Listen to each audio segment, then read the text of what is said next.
You're walking on eggshells. Again. You cancel plans with friends because they're moody. You apologize for things that aren't your fault. You've started doubting your own memory. Did I really say that? Because they insist you did. And the worst part?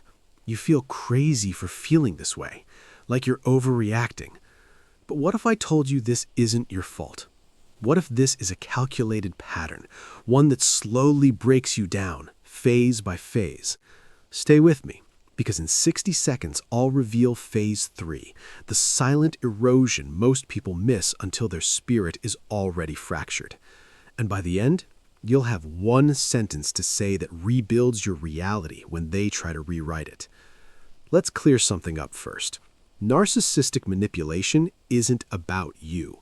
It's a systematic dismantling of your reality, designed to keep you small, dependent, and doubting yourself.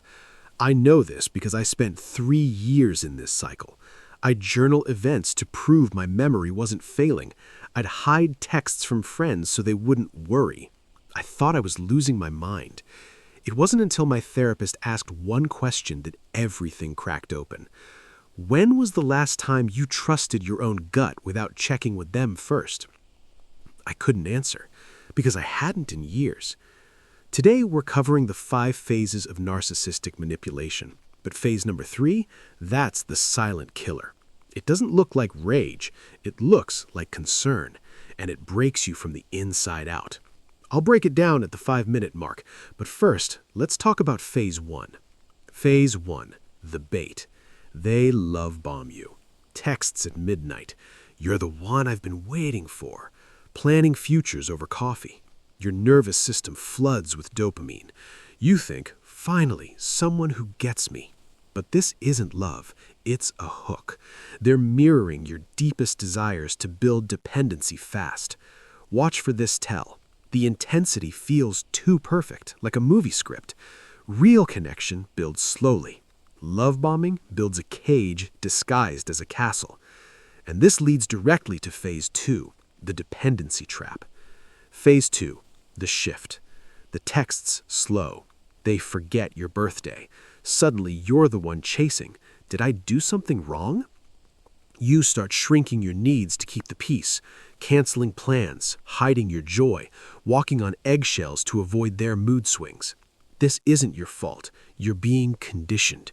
Your brain learns, if I stay small, I stay safe.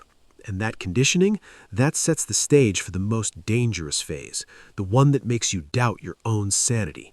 Phase 3, the twist.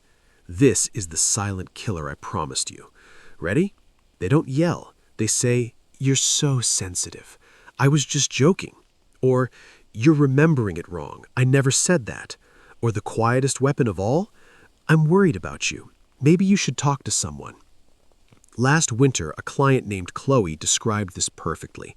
Her partner would deny conversations she'd recorded. When she showed him the voice memo, he smiled gently.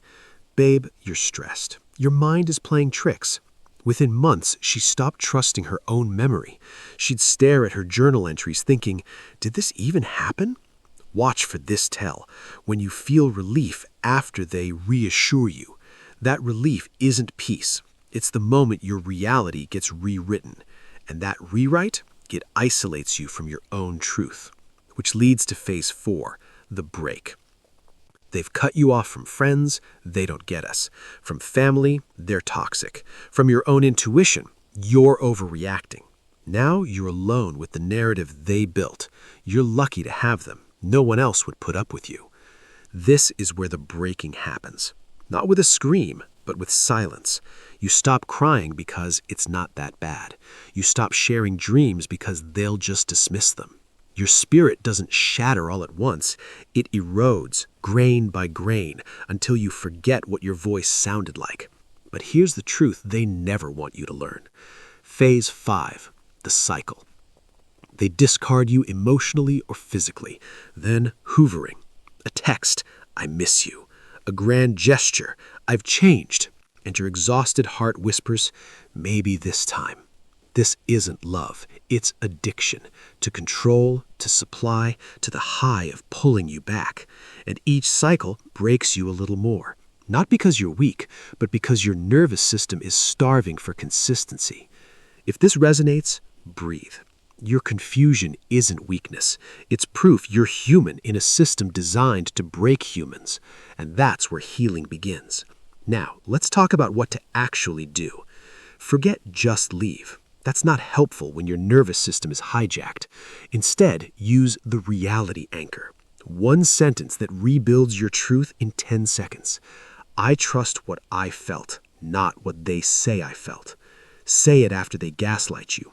Whisper it in the bathroom mirror. Text it to yourself. This isn't defiance, it's neural rewiring.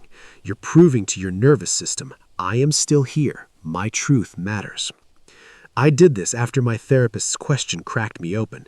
Day 1, I felt dismissed when he interrupted me. Day 7, I trust my memory of that argument. Day 30, I packed my bags. Not because I was angry, but because I finally believed myself again. Remember that eggshell walk I described? Here's what to do next time. Don't defend. Don't shrink. Just pause and place a hand on your chest. Feel your heartbeat. Whisper, this is real. I am here. That tiny act does 3 things neurologically. 1, it interrupts the fear loop. 2, it anchors you in your body where truth lives. And 3, it whispers, you are not crazy. You are worthy of safety. You won't feel powerful immediately. Your nervous system has been conditioned for years, but each time you honor your reality instead of their rewrite, you're laying down new neural pathways, like walking the same path through a forest until it becomes a trail. You are not broken. You are not too sensitive. You are a human whose reality was systematically dismantled, and now you're learning to rebuild it. That's not weakness. That's the bravest rewiring there is. Do one thing today. Text one person this video with just 3 words. This is us. Not to blame them, but to break the silence. Because isolation is how manipulation thrives. And one text, that's you building a lifeline before you need it. If this resonated, tap like. It tells YouTube this matters to real people. Subscribe if you want more nervous system-friendly tools that honor your complexity. And watch this next, where I break down the exact 3 questions to ask yourself when you feel that something's off sensation, but can't explain why. They're not, am I overreacting? They're the questions that bring you back to your truth.